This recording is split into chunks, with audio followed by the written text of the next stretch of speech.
ఆమెకు పరిచయం అక్కర్లేదు, ఆమె గొంతుకు ప్రశంస అక్కర్లేదు. అడవి పూల సింగారం సేను సెలుకల బంగారం తీరు తీరు పువ్వులు ఏరుకొస్తే తమ్ముడు ఊరులోనే పెద్దగా పేరుస్త బతుకమ్మను.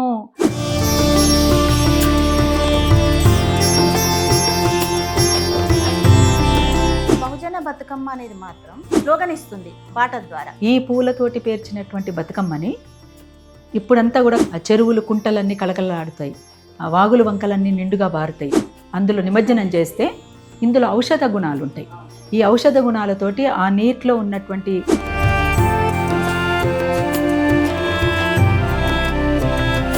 పక్షిలాగా తన రెక్కల కింద దాసుకున్న ఒక అమ్మేదమ్మ అమ్మేదమ్మ నరు సమ్మేదమ్మ.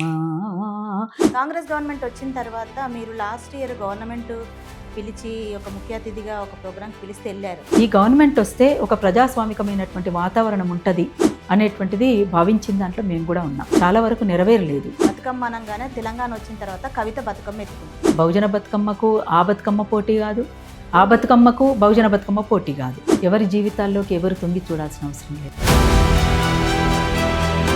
నెత్తిన బోనమెత్తి శివ సత్తులు దుంకినట్లు ధూమ్ధాం చలో ధూమ్ధాం.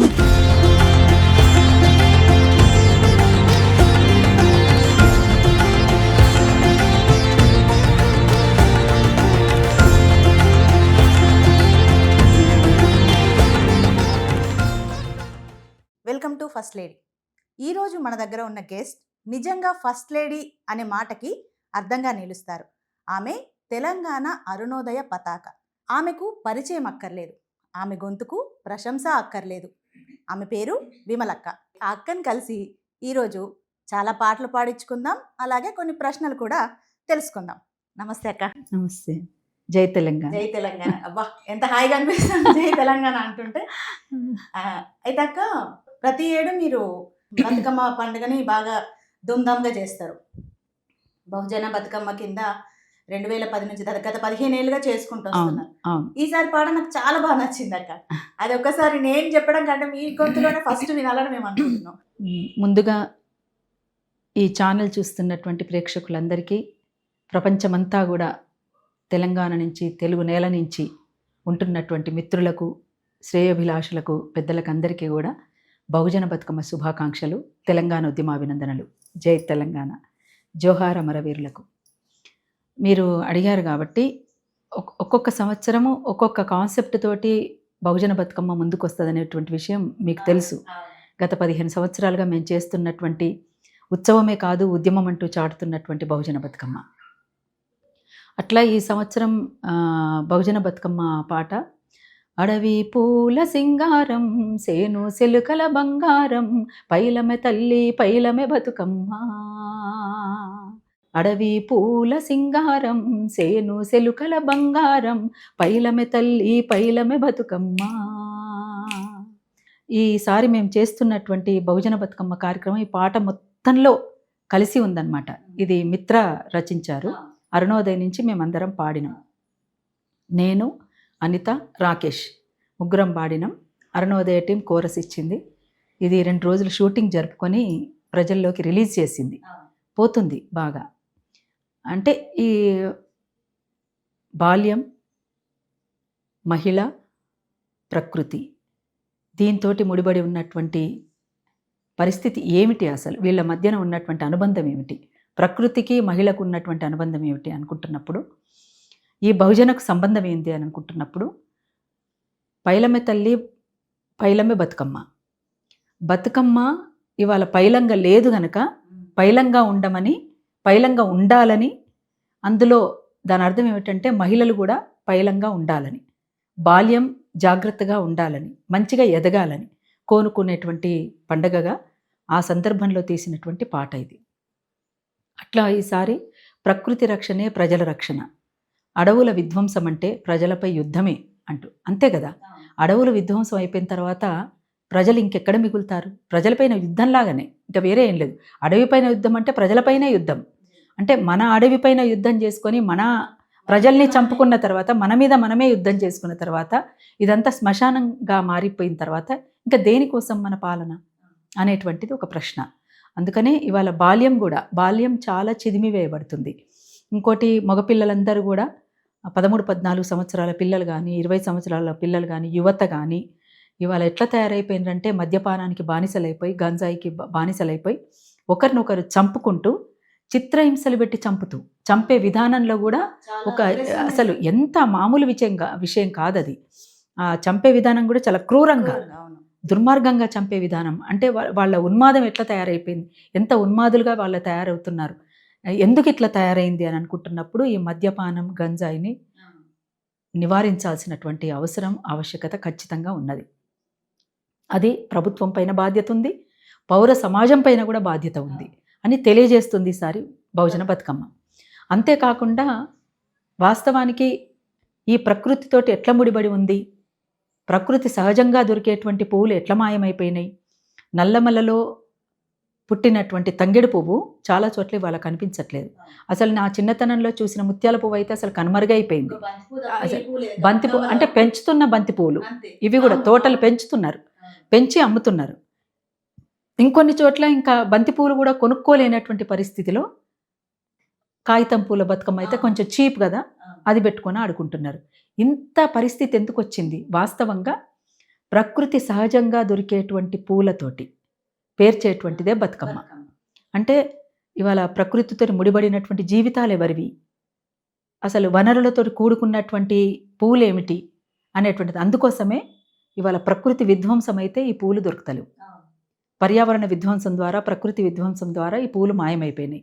ఈ పూలు మాయమైపోయిన తర్వాత బతుకమ్మ కూడా మాయమైనట్టే కదా. బతుకమ్మ మాయమైందంటే మహిళలు కూడా మాయమైనట్టే కదా. అందుకని మహిళ అంటే ఈ సృష్టికి ప్రతి సృష్టి, మానవ ఉత్పత్తి. అందుకని అటు ఉత్పత్తి అయినా అంటే పంటల నవధాన్యాల్ని స్వాగతించాలనుకున్నా, ఇట్లా మానవ ఉత్పత్తి జరగాలంటే మహిళను కాపాడుకోవాలనుకున్నా ఖచ్చితంగా మనం ఒక ఉద్యమం ద్వారానే కాపాడుకోగలుగుతాం అనేటువంటిది చాలా స్పష్టంగా తన వైఖరి చెప్పడానికి ముందుకొచ్చిందే బహుజన బతుకమ్మ. అయితే అక్క, మన బతుకమ్మ పాటల్లో స్టార్టింగ్ నుంచి కూడా అంటే మనం చిన్నప్పుడు విన్న పాటల్లో కూడా బతుకమ్మ పాట అంటే బతుకమ్మ మనం సెలబ్రేట్ చేసుకుంటాం, కానీ పాటలో మన వేదంతా చెప్పుకుంటాం. ఫస్ట్ నుంచి అది ఉంది. దాన్ని ఇప్పుడు మనకి వేరే దగ్గర ఇప్పుడు డీజేలు ఇవన్నీ వచ్చి అది పాటను డిఫరెంట్ చేసినాయి. కానీ బహుజన బతుకమ్మ అనేది మాత్రం ప్రతిసారి ఒక దాన్ని ఏమంటారు, ఒక ఉద్యమంలో ఒక స్లోగన్ ఇస్తుంది పాట ద్వారా. దాన్ని మీ సహచరులు మిత్ర గారు రాయడము, మీరు పాడడము. ఇది ఇంతకుముందు ఒక పాట కూడా ఇది పూలేరుకరారా తమ్ముడా బతుకమ్మ పేరుస్తాను, ఒక ఇయర్ అదొక చరణం పాడరా మాకోసం? తీరు తీరు పువ్వులు ఏరుకొస్తే తమ్ముడా, ఊరులోనే పెద్దగా పేరుస్త బతుకమ్మను. తీరు తీరు పువ్వులు ఏరుకొస్తే తమ్ముడు, ఊరులోనే పెద్దగా పేరుస్త బతుకమ్మను అంటూ ఒక సంవత్సరం చేశాం. అట్లనే వెలివాడలు ఊరువాడలు కావాలని, అంటే వాస్తవానికి ప్రకృతితోటి ముడిపడినటువంటి పండగగా దీన్ని చూస్తున్నప్పుడు లౌకిక పండుగగా దీన్ని జరుపుకోవాల్సినటువంటి అవసరం ఉండింది. అందుకనే ఈసారి ప్రభుత్వానికి కూడా ఒక విజ్ఞప్తి ఏం చేస్తున్నామంటే, పౌర సమాజానికి కూడా ఏం విజ్ఞప్తి చేస్తున్నామంటే, దీనికి లౌకిక పండగగా జరుపుకోవడానికి అందరూ ముందుకు రావాలని ప్రకటించాలని ప్రభుత్వానికి విజ్ఞప్తి చేస్తున్నాను. అట్లనే అందరూ జరుపుకోవాలని, పౌర సమాజం అంతా కూడా కదిలి రావాలని పౌర సమాజానికి బహుజన బతుకమ్మగా విజ్ఞప్తి చేస్తున్నాను. ఇది కులాల వారిగా అసలు మతం రంగు పులిమి దీన్ని అంటుముట్టు ఉన్నదని చెప్పేసి ప్రచారం చేస్తూ, దీన్ని ఒక మత సాంప్రదాయం వైపు కాకుండా ఇది సజీవంగా ఉన్నదాన్ని ఉన్నట్టుగా దాన్ని బ్రతకనిస్తే చాలు. దాన్ని బ్రతకనించాలంటే మన వనరులు మనకు క్షేమంగా ఉండాలి. ఈ వనరుల సంపద ఉంటేనే బతుకమ్మ బతుకుతుంది, బతుకమ్మ బతికితేనే మనకు బతుకుంటుంది అనేటువంటి విషయం. ఎందుకంటే ఈ పూలతోటి పేర్చినటువంటి బతుకమ్మని ఇప్పుడంతా కూడా కళకళలాడేటువంటి చెరువులు కుంటలన్నీ కళకళలాడుతాయి, వాగులు వంకలన్నీ నిండుగా బారుతాయి. ఆ చెరువుల కుంటలల్లో ఈ పూలని గనక అందులో నిమజ్జనం చేస్తే ఇందులో ఔషధ గుణాలు ఉంటాయి. ఈ ఔషధ గుణాలతోటి ఆ నీటిలో ఉన్నటువంటి అదంతా కూడా, ఆ సారం అంతా కూడా భూమిలోకి ఇంకిపోయి ఆ భూమి సారవంతంగా మారి పంటలన్నీ కూడా మంచి పంటలుగా మనకు అంది వస్తాయి. ఆ పంటలు తింటే కూడా ఆరోగ్యాలు బాగుంటాయి. లేకపోతే రసాయన ఎరువులతోటి పండించినటువంటి పంటలు తింటే రోగాలు తెచ్చుకొని కార్పొరేట్ హాస్పిటళ్ళు కలకలాడతాయి. అంతకుమించి వేరే ఏం లేదు. అందుకనే ఇవాళ చెరువులు మాయమైనాయి, అవును. కుంటలు మాయమైనాయి, వాగులన్నీ కూడా ధ్వంసం అయిపోయినాయి, గుట్టలు మాయమైపోయినాయి, అడవులు ధ్వంసం అవుతున్నాయి. అందుకని ఇవన్నీ మాయమైపోయిన తర్వాత బతుకమ్మ ఎక్కడ క్షేమంగా ఉంటుంది? తంగెడు పువ్వుతోటి నిండుగా పేర్చుకునేటువంటి బతుకమ్మ ఎక్కడ? ఒకప్పుడు అసలు బంతి పువ్వే లేదు. బంతి పువ్వు అనేదే మేము చూడలేదు బతుకమ్మకు. అసలు బతుకమ్మలో పెట్టకపోయేవాళ్ళు. పెట్టకపోయేవాళ్ళం అసలు. మాకు గుర్తున్నంత వరకు నా చిన్నతనం నుంచి కూడా ఒక సందర్భంలో నా ఎత్తు పేర్చింది మా అమ్మ బతుకమ్మని. మా అమ్మ చాలా అద్భుతంగా పేరుస్తుంది మా అమ్మ బతుకమ్మని. ఒక కళ కదక్క. ఆ, బతుకమ్మ అవును పేర్చడం అనేది అవును అంత easy మంచిగా కాదు. ఇట్లా ఇట్లా సన్నగా ఇట్లా వచ్చేసి ఇంత పొడుగు వస్తుంది అనమాట. నా ఎత్తు పేర్చింది ఒక సంవత్సరం. అంటే నా బిడ్డ ఎత్తు పేర్చిన అని చెప్పేసి మా అమ్మ చాలా సంబరంగా, మా అక్కలంతా కూడా చాలా ఆనందంగా ఉంటే, మా అన్నలంతా కూడా పువ్వు తెచ్చిస్తే ఎంత బ్రహ్మాండంగా ఉండేది. అసలు ఆ ఆనందం మామూలు విషయం కాదు, చెప్పనలవి కాదు. అది పంచుకుంటేనే తెలుస్తుంది తప్ప అది చెప్తే వచ్చేది కాదు. చూడాలి, అది కళ్ళ నిండుగా చూడాలంటే ఇంతెత్తున తంగెడు పువ్వు పేర్చేది.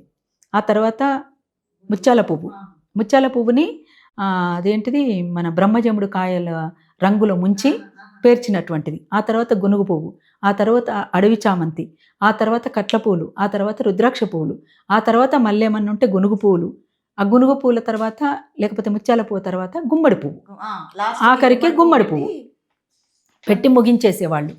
వాస్తవానికి మనది మాతృస్వామిక ఆనవాళ్ళు కలిగినటువంటి ప్రాంతం, మనది మెట్ట ప్రాంతమైనటువంటి దాంట్లో అన్ని బహుళ పంటలు పండినటువంటి ప్రాంతం మనది. కానీ ఏక పంటలు ఎప్పుడైతే వచ్చినాయో మొత్తం జీవన విధానమే మారిపోయింది. మనుషుల మధ్యన బంధాలు దిగిపోయినాయి, వలసలు ఎక్కువైపోయినాయి, బ్రతుకులన్నీ కూడా ఛిద్రమైపోయినాయి. అందుకనే మొత్తం గంజాయి అంతా ఊర్లలోకి వచ్చి, మద్యపానం అంతా ఊర్లలోకి వచ్చి, మనుషులకు మధ్యన తాకులాటలు అయిపోయి చంపుకునుడు దాకపోయింది. అసలు విలువలు ఎక్కడున్నాయండి ఇప్పుడు? బిడ్డ తల్లులను చంపుతున్నారు, తల్లిదండ్రులను చంపుతున్నారు, తల్లిదండ్రులు పిల్లల్ని చంపుతున్నారు, భార్య భర్తను చంపుతున్నారు, భర్తను భార్య చంపుతున్నారు. అసలు ఏమన్నా ఉందా? ఎప్పుడైనా విన్నామా ఇదంతా? విలువలన్నీ పతనమైపోతున్నటువంటి పరిస్థితిలో ఉన్నాం మనమంతా. అందుకని ఈ రేపటి సమాజం ఎట్లుంటుంది అనేది చూడడానికే వినడానికే భయంగా ఉంది. అందుకని ఈ తరానికి ఒక మంచి సమాజాన్ని, రేపటి తరానికి ఒక మంచి సమాజాన్ని అందించాలి అంటే ఇవాళ ప్రకృతి పర్యావరణ విధ్వంసం కాకుండా కాపాడుకోవాల్సినటువంటి బాధ్యత మనందరిపైన ఉంది. ఇప్పుడు మీరు చెప్పిన పూలు పేర్లు కనీసం ఇప్పటి తరానికి ఆ పేర్లు కూడా తెలియదు. అసలు బంతి పువ్వు అనేది తప్పితే, బంతి పువ్వు తప్ప తంగెడు పువ్వు తెలుస్తుందేమో అంతో ఇంతో, కానీ ముత్యాల పువ్వు తెలియదు, అడవి చామంతి తెలియదు, గునుగు పువ్వు తెలియదు, కట్ల పూలు తెలియదు, రుద్రాక్ష పూలు తెలియదు, గుమ్మడి పువ్వులు తెలియదు. ఇంకేం తెలుస్తుంది? ఉంటే ఒక బంతి పువ్వు తప్ప ఏం తెలుస్తలేదు. అక్క ఈ సందర్భంగా అంటే అమ్మని గుర్తు చేసుకున్నారు కాబట్టి, మీరు అమ్మ మీద కూడా, అమ్మ చాలా స్ట్రాంగ్, మీ మదర్, ఆమె మిమ్మల్ని పెంచడంలో కానివ్వండి, మీ ఫాదర్ బంటు నరసింహ గారు ప్రజాసేవలో ఉన్నప్పుడు ఆమె మిమ్మల్ని చూసిన విధానం కానీ, ఇల్లు నడిపిన విధానం కానీ, పోలీసులు వస్తే ఎదుర్కొన్న విధానం కానీ, అదంతా ఒక పోరాట యోధురాలు లాగానే చేశారు. ఆవిడ మీద కూడా మీరు ఒక పాట, అంటే మిత్ర గారు ఒక పాట రాశారు. అదొక పాట ఒకసారి పాడగలుగుతారా? పక్షిలాగా తన రెక్కల కింద చూసుకున్న ఒక అమ్మేదమ్మా, పక్షిలాగా తన రెక్కల కింద దాసుకున్న ఒక అమ్మేదమ్మ, అమ్మేదమ్మా నరు సమ్మేదమ్మా, అమ్మేదమ్మా నరు సమ్మేదమ్మా, బిడ్డగానే నడువుతున్న నా గొంతుకయ్యి పాడుతున్నా అమ్మేదమ్మా నరు సమ్మేదమ్మా. ఈ పాట పాడిన ప్రతిసారి బాగా ఎమోషన్ అయిపోతారు కదా? చాలా, ఎందుకంటే అది పేగుబంధం కదా అమ్మకు. అమ్మ పేగు మనం, అమ్మ లేకపోతే మనం లేము. అమ్మ ఉంటేనే కదా ఈ జీవితం. అందుకని నా జీవితంలో మాత్రం మా అమ్మనే హీరో. ఒక్క మాటలో చెప్పాలంటే, సరే నాన్న ఒక ధైర్యం, నాన్న ఉద్యమానికి వేలు పట్టుకొని నడిపించిన వ్యక్తి, కానీ అన్నీ నిలబడి అన్నీ తానై, మా నాన్న జైల్లో ఉన్నప్పుడు, మా నాన్న అజ్ఞాతంలో ఉన్నప్పుడు, మా నాన్న పైన నిర్బంధాలు కొనసాగినప్పుడు, మా ఇంటిపైన పోలీసు దాడులు జరిగినప్పుడు, అన్ని రకాలుగా అటు వ్యవసాయం చేస్తూ ఇటు పిల్లల్ని చదివిస్తూ, 5గురం మేము, నాకు 2 అక్కయ్యలు 2 అన్నయ్యలు, నేను చిన్నదాన్ని మా ఇంట్లో. అట్లా అందరి చదువులు, అందరి బాధ్యతలు, అందరి పెళ్ళిళ్ళు, అటు వ్యవసాయము, ఇంటికి వచ్చిపోయేటువంటి కార్యకర్తలు, పార్టీ కార్యకర్తలు, ఎవరిని కూడా నొప్పించేటువంటి మనస్తత్వం కాదు మా అమ్మది. ఎవరైనా ఎక్కడైనా గొడవపడి అన్నం తినకుండా పోతే కూడా, బిడ్డ అన్నం తినకుండా పోద్దురా అని చెప్పేసి పిలిచి భోజనం పెట్టి పంపించేటువంటి వ్యక్తి మా అమ్మ. చాలా ప్రేమగల్ల గుణం, చాలా దయగల గుణం మా అమ్మది. ఒక మంచి కామ్రేడ్. ఒక్క మాటలో చెప్పాలంటే ఒక మంచి కామ్రేడ్ ఎట్లుంటారు అని అనుకునేదానికి ఉదాహరణ మా అమ్మ. ఉద్యమాల్లో ఉన్న కుటుంబము మీది అవును. ఫస్ట్ నుంచి. అవును. మీకు పాట ఎట్లా ఏజ్‌లో వచ్చిందక్క? 8 ఏళ్ల వయసులోనేమో మీరు పాట అవును. అసలు మీకు అంటే నేర్చుకున్నారా? లేకపోతే చూస్తూ వచ్చిందేనా? అంటే మొదట నాకు పాట అంటే ఇష్టం జనరల్‌గా. చాలామందికి ఇష్టమవుతుంటది పాట. అవును. అట్లనే నాకు గూడా ఇష్టం. రేడియోలో వచ్చేటువంటి పాటలు వింటూ ఉండేదాన్ని. ఓకే. వింటూ అట్లా మక్కిగా నేర్చుకునేదాన్ని. నాకు పాటల మీద ఉన్నటువంటి మక్కువను మా నాన్న, మా అమ్మ గ్రహించి, మా నాన్న వచ్చినటువంటి అప్పుడు అరుణోదయ మా ఇంటికొచ్చింది. ఆహా! అరుణోదయ నాయకులు చాలామంది. ఆహా! లలితక్క, గీతక్క, ఒక సందర్భంలో కామ్రేడ్ రామారావు, అట్లనే కానూరు తాత, ఇంకా చాలామంది వచ్చిండ్రు. చలపతన్న, ఆ! మన రాజేంద్ర ప్రసాద్ అన్న, వీళ్ళందరూ వచ్చిండ్రనమాట. వచ్చినప్పుడు మా విమలమ్మ గూడా చాలా బాగా పాడుతది పాటలు. మీ వెంట తీసుకుపోండి అని అన్నాడు. ఆహాహా! అట్లా నేను ఇంకా వాళ్ళతోటి అన్ని క్యాంపెయిన్‌లు చేస్తూ, మాదంతా అప్పుడు ఇప్పుడంటే కార్లు ఇవన్నీ వచ్చినాయి గానీ, ఒకప్పుడు నడక, అయితే నడక, లేదంటే ఎడ్ల బండి, లేదంటే సైకిల్. ఆహా! ఇంతకు మించి వేరే క్యాంపెయినే లేదసలు. ఆహా! అట్లా మేమన్నీ గూడా చాలా అనేక గ్రామాలు తిరిగినాం అంత చిన్నతనంలోనే ఆ టీమ్ తోటి. కానీ చలపతిరావు అన్న ఏమంటారంటే, లేదురా మేము మీ ఇంటికొచ్చినప్పుడు మాకు బండ్రు నరసమ్మ అన్నం పెట్టింది మీ అమ్మ. అన్నం పెట్టినప్పుడు చాలా చిన్నదానివి నువ్వు 4థ్ క్లాస్ ఎక్కడ? 5థ్ క్లాస్ ఎక్కడ? 5థ్ క్లాస్ ఎక్కడ అప్పుడు? కాదు 4థ్ క్లాసో ఏమో ఉండుంటావనుకుంటా నాకు తెలిసి. అంటే 4థ్, 5థ్ ఆ మధ్యలో ఉంటావేమో గానీ 6థ్ అయితే గాదు నువ్వు. చాలా చిన్నదానివి నాకు జ్ఞాపకం ఉన్నంత వరకు అని అన్నారు. అంటే బహుశా కావచ్చేమో. కావచ్చు. అంతకుముందు నుంచే నేను పాటలు పాడుతున్నాను. నాకు జ్ఞాపకం లేదు అంత పెద్దగా. అట్లా నా ప్రస్థానం మొదలైంది. నాటుతోటే పొలంలో నాటు వేసే దానికోసం పాట నేర్చుకున్నా నేను. అట్లా నా పాట ప్రస్థానం మొదలై ఇగో ఇయాల మీ ముందు కూర్చున్నటువంటి పరిస్థితి ఉంది. అందుకని అరుణోదయ సాంస్కృతిక సమాఖ్యలోను, అటు ప్రగతిశీల మహిళా సంఘం స్త్రీ విముక్తిలోను, చదువుకుంటున్నటువంటి దశలో విద్యార్థి ఉద్యమం పీడీఎస్యూలోనూ పనిచేసిన నేను. నా చిన్నతనంలో ఉస్మానియా క్యాంపస్‌కి అనేక సార్లు నేను క్యాంపెయిన్‌కి వచ్చిన. అట్లా నాకు ఉస్మానియాలో కూడా చదవాలనే ఆశ, కోరిక అట్లనే మిగిలిపోయింది. మీరు అది వచ్చినా కూడా వదిలేశాను. వదిలేసారు కదా! అవును. వదిలేసి ఉద్యమ అవసరాల రీత్యా నేను వెళ్ళిపోయినాను ఇంకా. ఓకే. తెలంగాణ కోసం ఉద్యమంలో పోరాడిన మీరు మీ పాటలు కూడా సాంస్కృతిక రంగం ద్వారా బాగా చలో ధూమ్‌ధామ్ అంటూ ఆ పాట అదంతా కూడా మాకు ఎట్లా అంటే ఆ పాట వింటే మాకు గూస్ బంప్స్. ఒక్కసారి ఆ పాట పాడండి. మత్తడి దుంకి అలుగు తన్నుకొని పారినట్లు మెత్తటి గుండెలు సైతం నగారై మోగినట్లు నెత్తిన బోనమెత్తి శివసత్తులు దుంకినట్లు ధూమ్ధాం చలో ధూమ్ధాం చలో ధూమ్ధాం తెలంగాణ జాతరొచ్చరా చలో ధూమ్ధాం తెలంగాణ జాతరొచ్చరా. అప్పుడు మన తెలంగాణ ఉద్యమంలో మీరు అంతా చేశారు. ఆ తర్వాత తెలంగాణ వచ్చిన తర్వాత మీ మీద నిర్బంధం బాగా. అంటే మిమ్మల్ని అరెస్ట్ చేయడాలు, గృహ నిర్బంధాలు ఇవన్నీ జరిగాయి చూసాయి. ఆ 10 ఏళ్ల పాలన గడిచిపోయింది. తర్వాత కాంగ్రెస్ గవర్నమెంట్ వచ్చింది.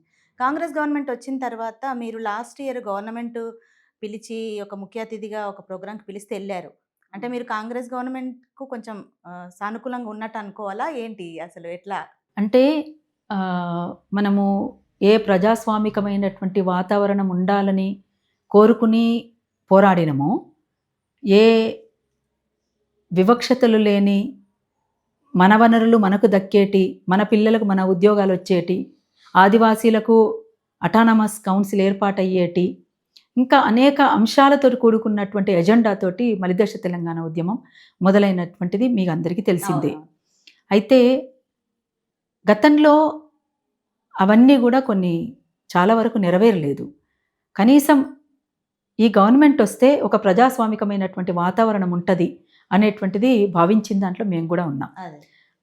అట్లా అని చెప్పేసి వీళ్ళే ఉండాలి, వాళ్ళే ఉండాలనేది కాకుండా కాకపోతే ఇంతకాలం వీళ్ళు ఇట్లా చేశారు, కనీసం ఒక మెరుగైనటువంటి వాతావరణం ఉంటదేమో అని ఆశించడంలో తప్పు లేదు. ఒక డెమోక్రటిక్ స్పేస్ అనేటువంటిది ఉంటది కదా అనేటువంటిది.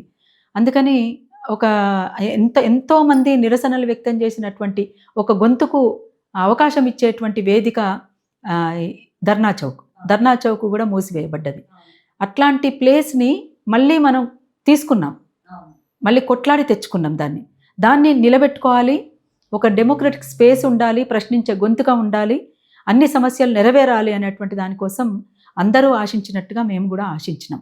సరే, అది ఎంత ఉంది ఏమైంది అనుకునేటువంటిది పక్కన పెడితే మేము గతంలో అసలు మీరు బతుకమ్మగా మీరు ఏం చేశారు, గతంలో ఎట్లా చేస్తే బాగుంటుంది అనేటువంటిది మమ్మల్ని పిలిచి అడిగారు. అప్పుడు వాణిప్రసాద్ మేడం ఉన్నారు, మామిడి హరికృష్ణ గారు ఉన్నారు. అట్లా వాళ్ళు గవర్నమెంట్ నుంచి వాళ్ళు వీళ్ళకి పురమాయిస్తే వాళ్ళు మమ్మల్ని ఆహ్వానిస్తే ఏంటి అసలు మీరు ఎట్లా చేశారు, ఎట్లా చేస్తే బాగుంటుంది అనుకుంటున్నారు బతుకమ్మ అంటే మేము అదే చెప్పాం. అందరినీ కలుపుకుని రావాలి, అందరూ కలగలిసేటువంటి పండగగా ఉండాలి, కులాలకు మతాలకు అతీతమైనటువంటి పండగగా ఉండాలి, నవధాన్యాల సంస్కృతిని ఎత్తిపట్టేటువంటి ఈ సంస్కృతిని ముందుకు తీసుకుపోయే దిశగా ఆలోచించాలి, ప్రజలందరినీ కూడా మైమైకం చేసే విధంగా ఉండాలి అనేటువంటిది, వనరులన్నీ కూడా మనకు దక్కేలా ఉండాలి అనేది చెప్పాం. చెప్పిన తర్వాత ఒక చర్చా గోష్ఠిలాగా మీరు చూశారు, రవీంద్ర భారతిలో నిర్వహించారు. అట్లా నిర్వహించినప్పుడు కూడా అందరూ వాణి మేడం కూడా మాట్లాడారు, మామిడి హరికృష్ణ గారు మాట్లాడారు, చాలామంది మిత్రులు కూడా వచ్చి వాళ్ళ అభిప్రాయాలు చెప్పారు. అట్లా దాన్ని ముందుకు తీసుకుపోగలిగినాం. ఆ 9 రోజులు కూడా బహుజన బతుకమ్మ పాటలే రవీంద్ర భారతిలో మోగినాయి. అది మీకు అందరికీ తెలిసిందే, ప్రపంచమంతా తెలిసిందే. సరే, ఏది ఏమైనా అంటే ఒక బహుజన బతుకమ్మ ఇది ఉత్సవమే కాదు ఉద్యమం అని ముందుకు తీసుకొచ్చిన దాన్ని వాళ్ళు కూడా యాక్సెప్ట్ చేసి దాన్ని తీసుకెళ్లారు ముందుకి. చాలా సంతోషం అనిపించింది, మేము కూడా స్వాగతించాం దాన్ని.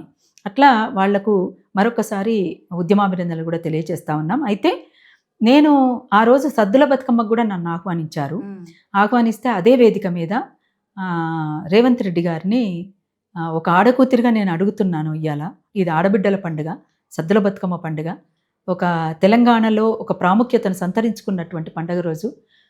అన్నా, నేను ఒకటి అడుగుతున్నా, కేసులు ఎత్తేయమని అడుగుతున్నా, నేను అందరిపైన కేసులు ఎత్తేయండి, అందులో మా మీద కూడా కేసులు ఎత్తేయండి అని చెప్పేసి నేను కోరినాను.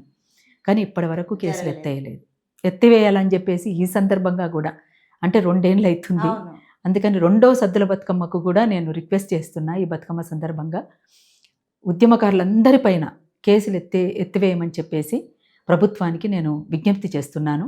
అందరూ కూడా ప్రజాస్వామికవాదులు, ప్రజా సంఘాలు, లెఫ్ట్ పార్టీస్ అన్నీ కూడా ఉద్యమకారులపైన కేసులు ఎత్తివేయాలని చెప్పేసి ప్రభుత్వానికి మీరంతా కూడా తెలియచేయాలని చెప్పేసి కూడా నేను విజ్ఞప్తి చేస్తున్నాను. బతుకమ్మ అనగానే తెలంగాణ వచ్చిన తర్వాత కవిత బతుకమ్మ ఎత్తుకుంది. సరే, ఆమె చేసిన దాని నిజానికైతే చేసింది, కవిత వల్ల బతుకమ్మ అనేది అంతర్జాతీయ స్థాయికి కూడా వెళ్ళింది, అది ఒప్పుకుంది. ఇప్పుడు కవిత గారి పరిస్థితి ఏంటి? అసలు కుటుంబ కలహాలని చూస్తారా, లేకపోతే ఒక స్త్రీగా మీరు ఆమెకు సపోర్ట్ చేస్తారా, సాటి బతుకమ్మను ఎత్తుకున్న వ్యక్తిగా ఎట్లా చూస్తారు ఇప్పుడున్న పరిస్థితిని? వాటి జోలికి పోదలుచుకోలేదండి. వాళ్ళ అంటే ఎవరి జీవితాల్లోకి ఎవరు తొంగి చూడాల్సిన అవసరం లేదు. నేనేమంటున్నా అంటే ఒక్క నిమిషం, అంటే వేరే వాళ్ళ అంటే బతుకమ్మకు సంబంధించి మాత్రం ఎవరైనా చేసుకోవచ్చు బతుకమ్మని, ఎందుకంటే ఆమె కూడా ఆడబిడ్డనే, నేను కూడా ఆడబిడ్డనే. కాబట్టి బహుజన బతుకమ్మకు ఆ బతుకమ్మ పోటీ కాదు, ఆ బతుకమ్మకు బహుజన బతుకమ్మ పోటీ కాదు. ఇది పోటీ కోసం చేస్తున్నటువంటి పండగ కాదు, బతుకమ్మని కాదు. అందరినీ కలుపుకురావడానికి, అందరినీ ఒకతాటిపైకి తీసుకురావడానికి, ముఖ్యంగా శ్రమజీవుల పండుగగా దీన్ని గుర్తించాల్సినటువంటి అవసరం ఉందని, లౌకిక పండుగగా దీన్ని జరపాలని దాని కాన్సెప్ట్లో భాగంగా జరుపుతున్నటువంటిదే బహుజన బతుకమ్మ. కాబట్టి ఆ విషయాల జోలి కంటే కూడా చాలా విషయాలు ఉన్నాయి మనం చర్చించాల్సినవి. అందుకోసం ఇంకా అదనంగా అసలు బయట ఉన్నటువంటి ఈ సమాజంలో నెలకొన్నటువంటి సమస్యలు ఇన్ని ఉన్నప్పుడు ఆ సమస్యను మనం తీసుకోవాల్సిన అవసరం లేదని నేను అనుకుంటున్నాను. అది వాళ్ళకు సంబంధించినటువంటి విషయం కాబట్టి నేను వాటి జోలికి పోను. తెలంగాణ ప్రభుత్వం అంటే రేవంత్ రెడ్డి ప్రభుత్వం వచ్చిన తర్వాత మొన్న గత ఏడు ఒక 10 మంది తెలంగాణ ఉద్యమకారులు, కళాకారులకి ₹1,00,00,000 నగదు ప్రకటించారు. వాళ్ళు తీసుకున్నారు కూడా. అది ఒకవేళ మీకు ఇస్తే తీసుకుంటారా, తీసుకోరా, ఎందుకు? అంటే నాకు ఇస్తే తీసుకుంటారా కాదు, ఆ 10 మందిలో 4వ పేరు నాదే. అది అంటే మేము చేసిన పోరాటం అది వీళ్ళు గుర్తిస్తేనే గుర్తించినట్ట అని కూడా కొంతమంది అన్నారు. వీళ్ళు గుర్తిస్తేనే గుర్తించినట్టు, వాళ్ళు గుర్తిస్తేనే గుర్తించినట్టు అని ఎవరి గుర్తింపు కోసమో నేను చేయలేదు. అరుణోదయ కూడా ఎవరి గుర్తింపు కోసమో పోరాటాలు చేయలేదు.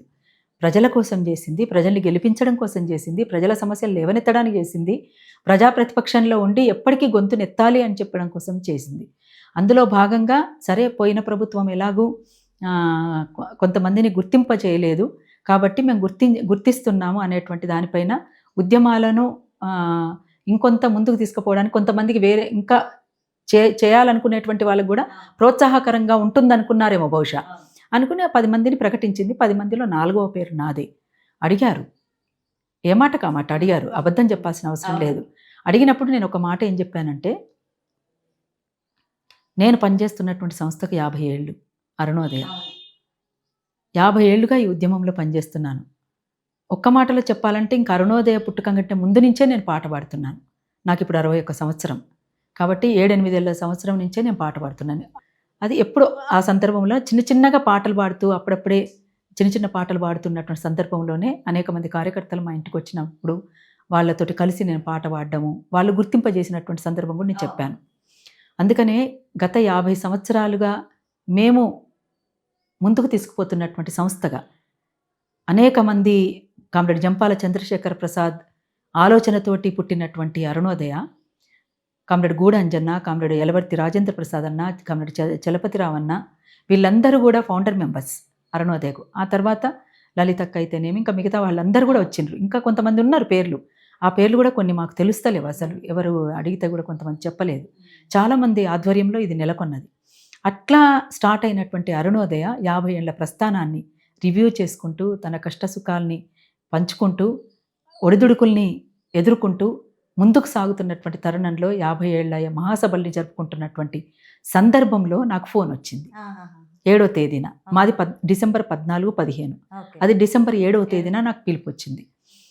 ఇట్లా మిమ్మల్ని గౌరవించుకోవాలనుకుంటున్నాము అని చెప్పేసి. అంటే చాలా సంతోషం, మీరు గౌరవించుకోవాలని అనుకుంటున్నందుకు. నేను కాదంటలేదు, థ్యాంక్ యూ, గవర్నమెంట్కి కూడా చాలా థ్యాంక్స్ అని చెప్పేసి నేను అన్నాను. ఉద్యమాభినందనలు కూడా చెప్పాను. కాకపోతే కేసులు ఎత్తివేయమని విజ్ఞప్తి చేస్తున్నాను నేను అన్నా. ఉద్యమకారులందరిపైన కేసులు ఎత్తేయండి. ఎత్తేస్తే నేను తీసుకోవడానికి నాకు అభ్యంతరం ఏం లేదు. తీసుకుంటే కూడా దాన్ని ఏం చేయాలనుకున్నా నేను చూసుకుంటాను దానికి సంబంధించి. అంటే ఇప్పుడు అది ఎవరి సొమ్మో కాదండి, ప్రజల సొమ్మే. అది ప్రజల సొమ్మునే ప్రభుత్వం ఇస్తుంది. ఎవరి వ్యక్తిగతం నుంచి ఎవరేమి ఇవ్వట్లేరు. అదే అన్నారు అందరూ, ఎవరి జేబులకి వెళ్ళి ఏమి ఇస్తలేరు కదా, ఎందుకు ఇవి తీసుకోలేదని కొంతమంది అంటారు. అంటే నేను 2 రకాలుగా మాట్లాడే వాళ్ళు కూడా ఉంటారు. తీసుకుంటే ఎందుకు తీసుకున్నామనే వాళ్ళు ఉంటారు. వాళ్లే బహుశా తీసుకోకపోతే కూడా ఎందుకు తీసుకోలేదని అంటుండొచ్చు. అందుకనే దీన్ని బట్టి నేను ఏమంటున్నంటే, ఇప్పటికైనా ఒకటే విషయం చెప్పదలుచుకున్నాను. ఉద్యమకారులందరిపైన కేసులు ఎత్తివేస్తే నేను తీసుకుంటానని చెప్పేసి చెప్పిన మాట వాస్తవం. అది మరి కొంతమంది నన్ను అడిగారు, అక్క మీరు ఎందుకు తీసుకోలేదు, వాళ్ళు ఇస్తామన్నారట, మీరు వద్దన్నారట, ఎందుకు రిజెక్ట్ చేస్తారంటే ఇది హార్ష్గా ఉంటుంది. ఈ మాట వాళ్ళు ఇస్తామంటే నేను వద్దన్నాను అనేది హార్ష్గా ఉంటుంది. నేను అంత హార్ష్గా చెప్పలేదు, చాలా స్పష్టంగా సున్నితంగా చెప్పాను. నేను ఇప్పుడు 50 ఏళ్ల ప్రస్థానం పైన రివ్యూ జరుగుతుంది. 50 ఏళ్ల అరుణోదయ మహాసభలు జరుగుతున్నాయి. ఈ సందర్భంలో హడావుడిగా ఉన్నాను.